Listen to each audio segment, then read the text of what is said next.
Vamos à palavra do Senhor, irmãos. Vamos estudar a sua Santa Bíblia. Hoje nós vamos estudar o Salmo 91, também no Evangelho de Mateus, o seu capítulo 4, um trecho, e na Lei, Deuteronômio, no capítulo 6, também um trecho. Eu peço que você agora tenha a sua Bíblia na mão e acompanhe a leitura que será feita do Salmo 91. A palavra do Senhor no Salmo 91. O que habita no esconderijo do Altíssimo e descansa à sombra do Onipotente, diz ao Senhor: meu refúgio e meu baluarte, Deus meu em quem confio. Pois ele te livrará do laço do passarinheiro e da peste perniciosa. Cobrir-te-á com as suas penas e sob suas asas estarás seguro. A sua verdade é pavês e escudo. Não te assustarás do terror noturno, nem da seta que voa de dia, nem da peste que se propaga nas trevas, nem da mortandade que assola ao meio-dia. Caiam 1000 ao teu lado, 10.000 à tua direita, tu não serás atingido. Somente com os teus olhos contemplarás e verás o castigo dos ímpios. Pois disseste: o Senhor é o meu refúgio. Fizeste do Altíssimo a tua morada. Nenhum mal te sucederá, praga nenhuma chegará à tua tenda, porque aos seus anjos dará ordens a teu respeito, para que te guardem em todos os teus caminhos. Eles te sustentarão nas suas mãos, para não tropeçares em alguma pedra. Pisarás o leão e a áspide, calcarás aos pés o leãozinho e a serpente, porque a mim se apegou com amor. Eu o livrarei, pô-lo-ei a salvo, porque conhece o meu nome. Ele me invocará e eu lhe responderei. Na sua angústia eu estarei com ele, livrá-lo-ei e o glorificarei. Saciá-lo-ei com longevidade e lhe mostrarei a minha salvação. A pregação é sob o tema Confiança em Deus. Os nossos dias têm revelado um desafio à confiança em Deus. Alguns têm adotado a fé em Deus pela mediação do Senhor Jesus Cristo como um escudo contra todos os males, agindo em sua rotina como se a ameaça do contágio em massa e das suas consequências não existisse. Outros, que também afirmam crer, têm demonstrado um temor tão grande frente ao risco de contágio que nem mesmo saem de casa para tomar sol. O que será que isso nos revela? Será que algum desses grupos está correto? Haverá algum outro modo, o correto, de expressar a fé verdadeira no Deus verdadeiro? O principal texto adotado pelo primeiro grupo, texto tomado aqui por simples constatação prática, é o Salmo 91. Afirma que quem crê em Deus e nele se abriga, nada tem a temer. Essas pessoas têm saído de casa para cumprir as suas rotinas e congregado com os irmãos nos trabalhos da sua denominação. Afinal, cairão 1000 ao teu lado e 10.000 à tua direita, tu não serás atingido. O único instrumento hábil a esclarecer os interessados nesse tema é a Bíblia. Então vamos a ela. O Salmo 91 tem uma voz por trás do seu texto que pode ser inferida dos últimos 3 versos. Nele se lê, veja aí na sua Bíblia: porque a mim se apegou com amor, eu o livrarei. Pô-lo-ei a salvo, porque conhece o meu nome. Ele me invocará e eu lhe responderei. Na sua angústia eu estarei com ele, livrá-lo-ei e o glorificarei. Saciá-lo-ei com longevidade e lhe mostrarei a minha salvação. Uma vez que o salmista expõe por 2 vezes declarações de fé em Deus, daquele que será guardado, veja aí os versos 1, 2 e 9, vamos ver lá. O que habita no esconderijo do Altíssimo e descansa à sombra do Onipotente, diz ao Senhor, meu refúgio e meu baluarte, Deus meu em quem confio. E o 9, pois disseste, o Senhor é o meu refúgio.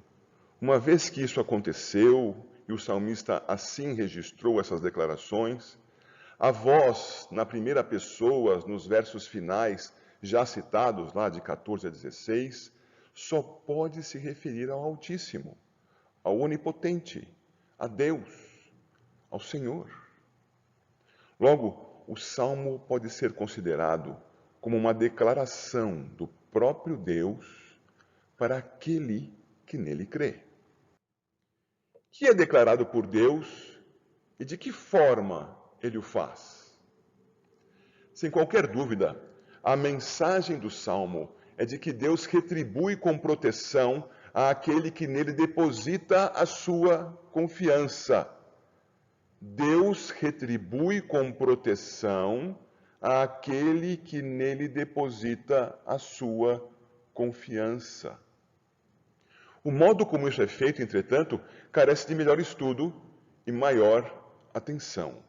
Embora não possa ser afirmado, as melhores possibilidades de autoria e ocasião para a escrita desse salmo são Davi como autor, e o levantamento do censo registrado no segundo livro do profeta Samuel, em seu capítulo 24.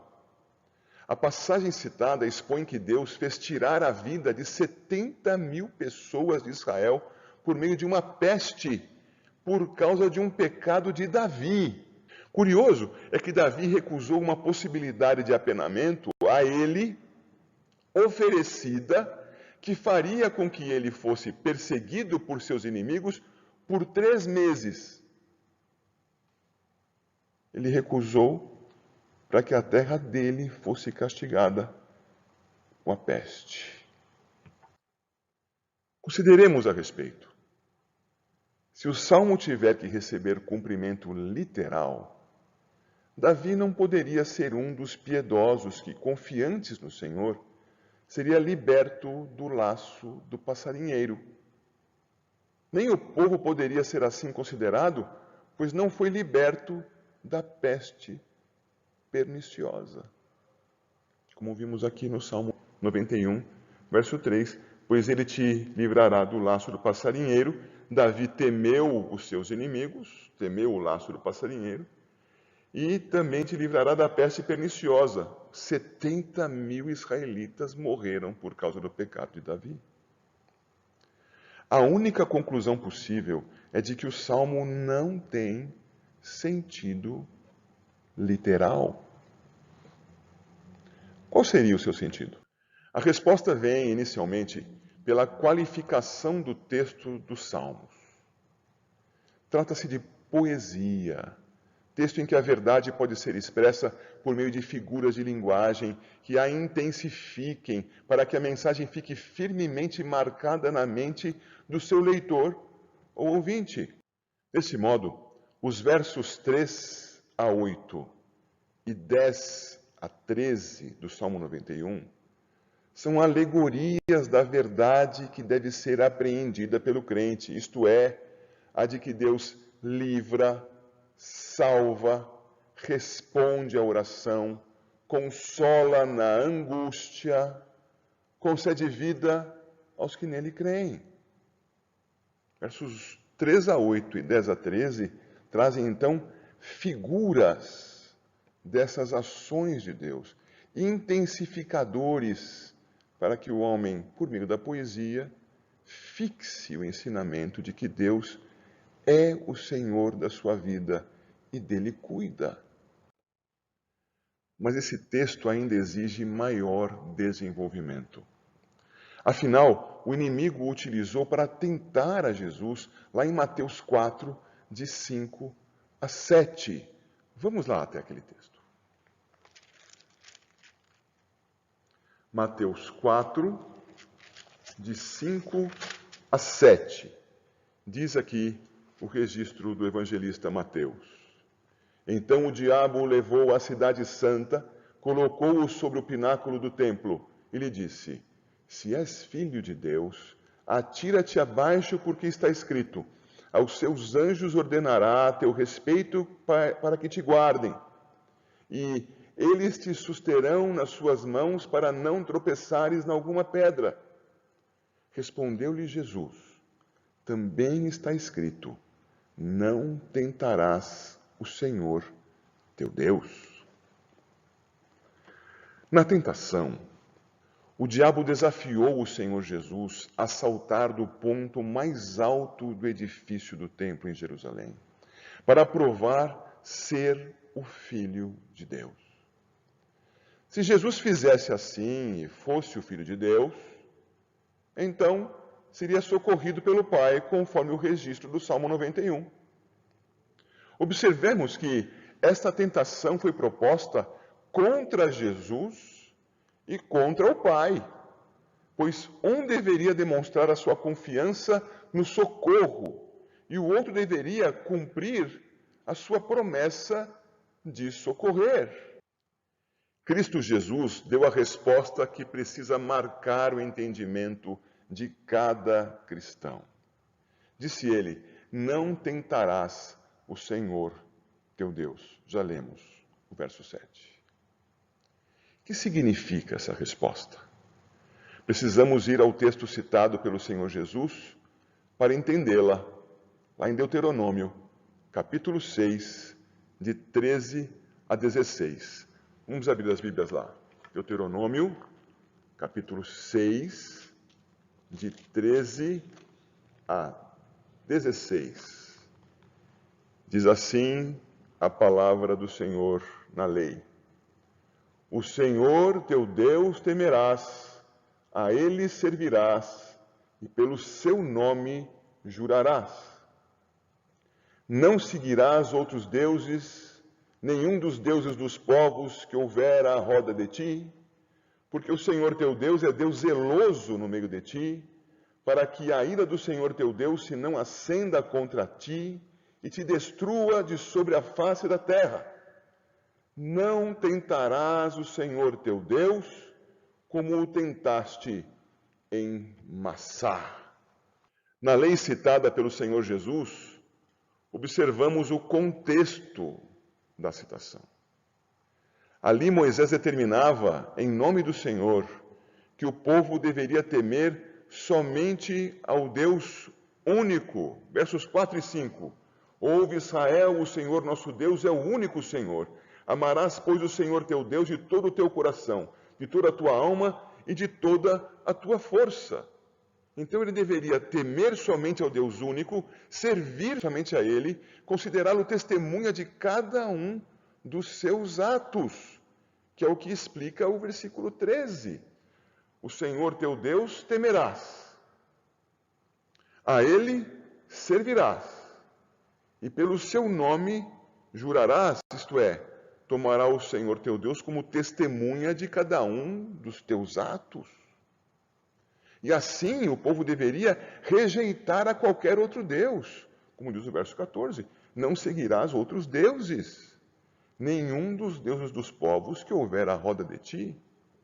E fazendo isso, o Senhor não lhes entregaria a sua ira, porque andando dessa maneira, eles não receberiam sobre si a ira de Deus. Assim, o povo não deveria tentar a Deus, isto é, ninguém poderia colocar a outro no centro da existência e esperar a bênção do Senhor. Ao contrário, esperar ser abençoado enquanto centralizava a outro ser era tentar Deus a manifestar a sua ira. Eu repito, esperar ser abençoado enquanto centralizava a outro ser era tentar Deus a manifestar a sua ira. Retornando para o texto registrado por Mateus, Jesus não tentaria ao Pai, pois, na sua humilhação, cumpria apenas servi-lo, viver na sua presença, temê-lo. Sigo a leitura, digo, ele não assumiria a sua posição de grandeza e de dignidade perante o Pai, mas de servo. Ele não se submeteria ao desafio do diabo, tomando o inimigo como seu próprio Senhor em lugar do Pai.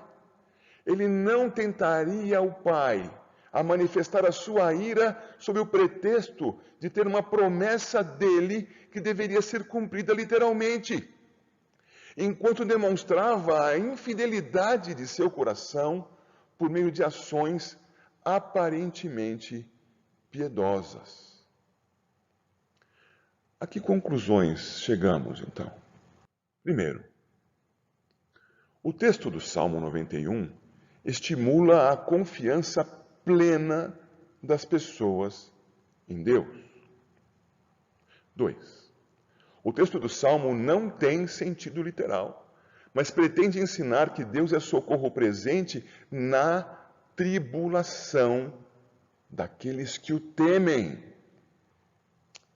3. O texto do Salmo não autoriza a quem quer que seja exigir que Deus o socorra ao colocar-se como central na própria existência, adotando-se a si mesmo como um ídolo em lugar do único Deus verdadeiro. E 4, finalmente, expor-se a perigo sob a justificativa de que Deus guarda, pois assim prometeu, é colocar-se acima de Deus, tentando-o a manifestar a sua ira. Qual o lado correto a ser adotado pelo cristão? Desafiar a Deus, exigindo que ele cumpra literalmente a promessa poética do Salmo 91, ou temer a tudo e a todos, desconfiando do poder e da fidelidade do Senhor? Que fazer? Nenhuma dessas alternativas é boa. Ambas retiram de Deus a sua centralidade e colocam ou ao religioso triunfalista no centro do mundo. Esse religioso pensa que Deus está a seu serviço para que cumpra a sua promessa.